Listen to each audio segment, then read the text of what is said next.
Imam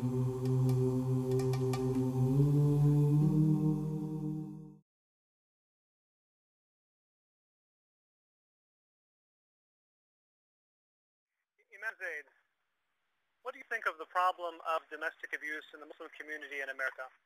I think it's a great problem, and it's one we shouldn't be in denial about. As long as we deny it, we can't meaningfully discuss it, and if we can't meaningfully discuss it, we can't come up with collectively as a community, men and women, young and old, with meaningful solutions. So it's a problem. It's an undeniable problem.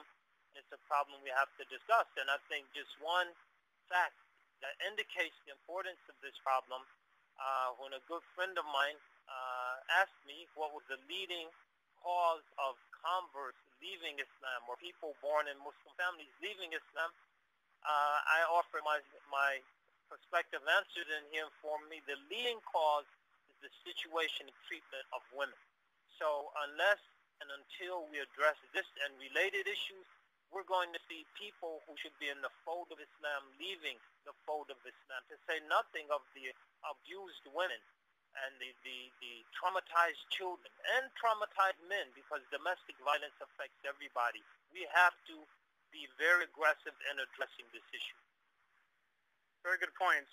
Up until very recently, there was a reluctance in the Muslim community to address the problem of domestic abuse in any kind of meaningful way. Why do you think that is? I think a lot of the taboos and stigmas associated with people who are either victims or perpetrators or involved in domestic violence led to a silence around this issue. And that stigma somehow implying that a person is less of a Muslim. If a woman is a victim of domestic violence, she must be a bad Muslim to invite this sort of abuse. Or the man who's involved, he must be a bad Muslim if he's abusing his wife. But oftentimes there are deeper psychological, sociological, anthropological issues driving the abuse that have nothing to do with religion. So it's not an indictment against anyone in a religious sense. It's a problem that human beings fall into across the religious divide, and it's nothing to be stigmatized about. The one who should be stigmatized is the one who fails to acknowledge that he or she is involved in an abusive relationship and does nothing about it. That's the person who should feel that they're guilty of something wrong, because it is wrong. Our religion, one of the most fundamental principles, la darar wa la darar, ad-darar yuzal. There's no harm or reciprocating harm. Harm is to be removed. And so one who allows harm in the form of psychological, physical, and other forms of abuse to exist is doing something patently un-Islamic. Thank you, Imam Zaid. One of the reasons there's been a reluctance among some also is that they will claim that the Quran and the Sunnah justifies their behavior. Some will cite a passage from the Quran, or some will cite a hadith that will say that men will not be asked about hitting their wives. What would you say in response to those? First of all, the hadith that a man will not be asked why he hit his wife, that hadith is the highest level of weakness in terms of hadith, because a fabricated hadith is not a hadith. So in terms of things that aren't actually fabricated, this hadith is at the highest level of weakness. Number one, there's an unknown narrator in the chain, and secondly, there's a known weak narrator in the chain. And it's really puzzling why Imam Nawawi included this hadith in Riyadh al-Salihin, which generally relies on rigidly authenticated narrations. But that hadith is at the highest level of weakness. Therefore, there's no credible Muslim scholar who can argue that it has any weight in legal matters where we rely on strong hadith or hadith that are substantiated by some sort of ancillary evidence. This hadith is rejected in that regard. You know, the Prophet ﷺ never hit any of his wives. He never struck his wife in anger. He mentioned that the best of you, those who understand the religion, خِيَارُكُمْ لَنْ تَضْرِبُوا. The best of you, those who understand religion, will never strike a woman. So that's the sunnah of our Prophet ﷺ, to marshal a solitary hadith or to attempt to interpret the Quran in a way that fosters abuse is unsanctioned. what do you advise us Muslims to do to address the problem? And those of us who, the average Muslim, what do we do? First of all, to accept that our religion doesn't encourage nor justify or excuse any indecent behavior. Behavior that's indecent, behavior that's dehumanizing, both to the one undertaking such acts and behaviors and the victims of that.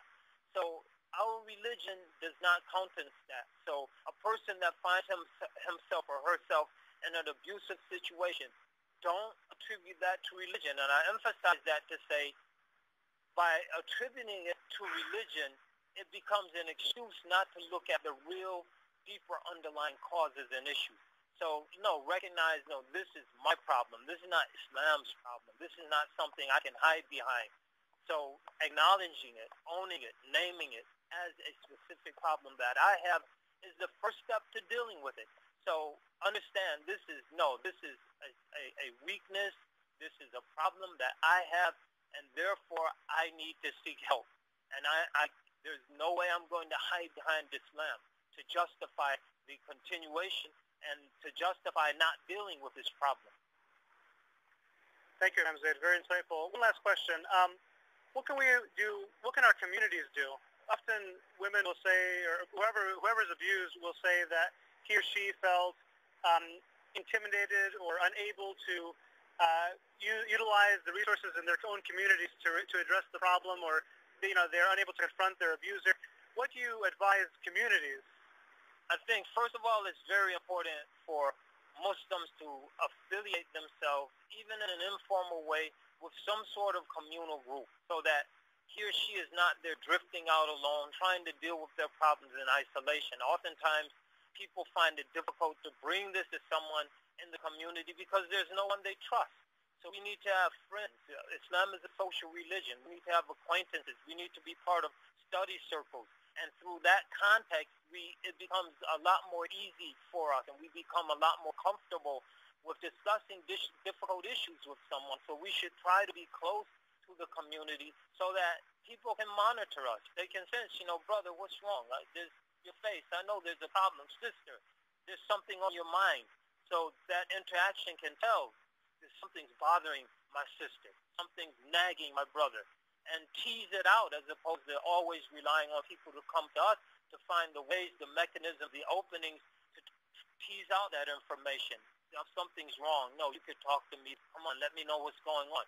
And to make people feel welcome, to make people feel comfortable so that they don't see themselves as imposing on someone, burdening them with their problems, or sharing this really sensitive family information with a total stranger. No, these are friends, these are brothers, these are sisters, these are people we can trust, and people that time has shown have our best interest in mind. So I think it's very important to try to be affiliated with the community and somebody in the community, some group. If you don't go to the masjid because the wudu area has the whole place smelling like an old stock, then go to the halakha at the brother sister's house. Go to the community picnics and outings, and through those contexts, try to develop some or meet and reach out to people who you trust and are confident will keep your business private, who can direct you to the resources that you need. Also, I think it's important for the imams and the leaders of the community not to try to be super imam who has the answer for everything. That's problematic from the outset. He has the answer for married couples, the answers for religious questions, the answers for Islamic finance questions. He hasn't studied economics, knows nothing about the modern financial system, but he has all the answers. No, to recognize the imam is limited, and he should see himself as a clearinghouse for information. Thank you so much, Imam Zaid. Any final words of advice? Let us all try to be better representatives of this religion, and if we can do that, may Allah and His Messenger be glorified by that.